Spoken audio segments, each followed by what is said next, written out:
Hello friends, কেমন আছেন সবাই? আজকে আমি আপনাদের এমন একটি দেশ সম্পর্কে জানাবো যে দেশ সম্পর্কে খুব কম সংখ্যক মানুষই জানে, যার নাম হলো মালদ্বীপ। 5 লাখ জনসংখ্যার দ্বীপ মালদ্বীপ। এখানে শতভাগ মানুষ ইসলাম ধর্মের অনুসারী। এমনকি দেশটিতে কেউ নাগরিকত্ব পেতে চাইলে মুসলিম হওয়া আবশ্যিক। কিন্তু এই মালদ্বীপে একসময় কোনো মুসলিম মানুষ খুঁজে পাওয়া যেত না। দ্বাদশ শতকের এক অলৌকিক ঘটনার পর সবাই মুসলিম ধর্ম গ্রহণ করে। বিস্তারিত দেখুন আজকের এই ভিডিওতে।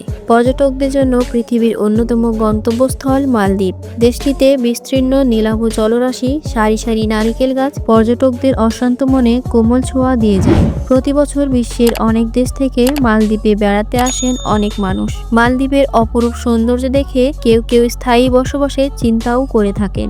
তবে দেশটির আইন অনুযায়ী স্থায়ীভাবে বসবাস করতে চাইলে অবশ্যই ইসলাম ধর্মের অনুসারী হতে হবে, কেননা মালদ্বীপের শতভাগ মানুষ মুসলিম। 298 বর্গ কিলোমিটার আয়তনের দেশটি ক্ষুদ্র ক্ষুদ্র 1190 দ্বীপ নিয়ে গঠিত।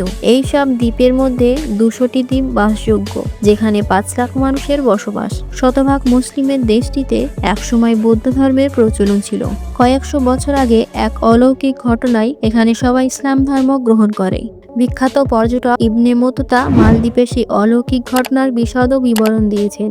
1183 খ্রিস্টাব্দে তিনি মালদ্বীপে ভ্রমণে গিয়ে দেখেন সবাই মুসলমান, কিন্তু সেখানে কোনো ইসলাম প্রচারক যাননি। তখন প্রকৃত ঘটনা জানতে সাধারণ অধিবাসীদের কাছে জিজ্ঞেস করতে থাকেন।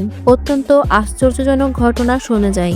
দ্বাদশ শতকের শুরুতে আরবের কোনো এক বাণিজ্য জাহাজ পূর্ব দিকে যাত্রা করে, কিন্তু জাহাজটি সম্পূর্ণ ঝড়ে পড়লে সব যাত্রী মারা যায়। তবে জাহাজের কাঠখণ্ড আঁকড়ে ধরে একজন যাত্রী প্রাণে বেঁচে যায়। বেঁচে যাওয়া আরব যুবকটি কোরআনের হাফেজ। তার নাম আবুল বারাকাত ইউসুফ আল বারবারি আল মাগরিবি। তিনি মালদ্বীপে এক বৃদ্ধার ঘরে আশ্রয় নেন। একদিন বারাকাত দেখেন আশ্রয়দানকারী বৃদ্ধা কাঁদছেন, সঙ্গে বৃদ্ধার মেয়েটিও কাঁদছেন। তিনি কান্নার কারণ জানতে চাইলেন। তখন বৃদ্ধা বললেন আজ তার মেয়ে মারা যাবে। বৃদ্ধা বললেন তাদের দ্বীপটিতে প্রতি বছর একটি নির্দিষ্ট তারিখে এক সামুদ্রিক দানব ধেয়ে আসে। তখন সেই সামুদ্রিক দানব থেকে বাঁচতে একজন তরুণীকে সমুদ্র উপকূলে রেখে আসতে হয়। এই বছর তার মেয়ের নাম ঘোষণা করা হয়েছে। ঘটনার বিস্তারিত জেনে বারাকাত মেয়েটির জায়গায় নিজেকে উৎসর্গ করতে চাইলেন।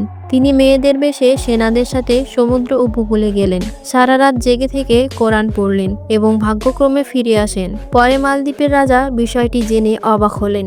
বারাকাতকে বললেন, তুমি যদি সত্যি কোরআন ও আল্লাহর মহিমায় এমনটি করে দেখাতে পারো, তাহলে আগামী বছর এটি করে দেখাও। আমি কথা দিলাম এই দ্বীপে সবাই ইসলাম ধর্ম গ্রহণ করবে। পরের বছর বারাকাত নির্দিষ্ট সময়ে সারা রাত জেগে কোরআন পড়লেন এবং সামুদ্রিক দানবের হাত থেকে বেঁচে ফিরে আসেন। এরপর সবাই ইসলাম ধর্ম গ্রহণ করা শুরু করেন। ওই অলৌকিক ঘটনায় এক রাতে 65,000 মানুষ ইসলাম ধর্ম গ্রহণ করেছে। তো ভিউয়ার্স, দেশ বিদেশের এমন তথ্য পেতে আমাদের সাথে থাকুন।